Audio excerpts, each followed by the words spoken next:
एक बार की बात है, एक घना जंगल था जहां कई तरह के पशु पक्षी रहते थे। वहां के राजा शेर थे जो न्यायप्रिय और ताकतवर थे।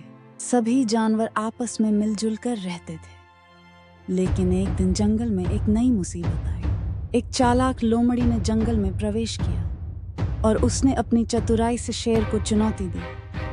उसने कहा, तुम्हारी ताकत सिर्फ तुम्हारे शरीर में है, लेकिन असली शक्ति दिमाग में होती है। मैं तुमसे ज्यादा होशियार हूँ और इस जंगल की रानी बन सकती हूँ। शेर को लोमड़ी की चुनौती पर गुस्सा आया, लेकिन वह शांति से बोला, तुम्हारे पास दिमाग है और मेरे पास ताकत। चलो देखते हैं कौन जंगल का असली नेता है। हम एक प्रतियोगिता करेंगे। जो जंगल के जानवरों को एक बड़ी समस्या से बचाएगा वही विजेता होगा। कुछ दिन के बाद जंगल में एक बड़ी समस्या आ गई।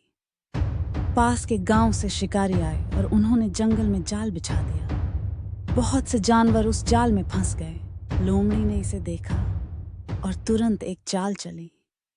उसने सोचा, अगर मैं शेर को इन जालों में फंसा दूं, तो मैं ही जीत जाऊंगी। वहीं दूसरी ओर शेर ने बिना समय गवाए अपने सारे साथी जानवरों को इकट्ठा किया और एक योजना बनाई। उसने हाथी, बंदर और हिरण से मदद मांगी। हाथी ने अपनी सूंड से जालों को तोड़ा, बंदर ने पेड़ों से जाल हटाया और हिरणों ने फंसे हुए जानवरों को सुरक्षित बाहर निकाला।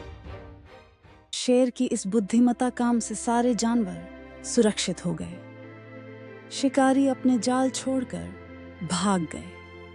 जंगल के सारे जानवर शेर की तारीफ करने लगे। लोमड़ी, जो शेर को हराने की साजिश कर रही थी, उसे भी अपनी गलती का एहसास हुआ और उसने माफी मांगी। शेर ने उसे माफ कर दिया और कहा, ताकत और बुद्धि दोनों ही जरूरी हैं, लेकिन सबसे जरूरी है एक दूसरे की मदद करना और मिलजुल कर रहना। इस घटना के बाद शेर और लोमड़ी दोनों मिलकर जंगल की देखभाल करने लगे और जंगल में फिर से शांति और खुशी लौट आई।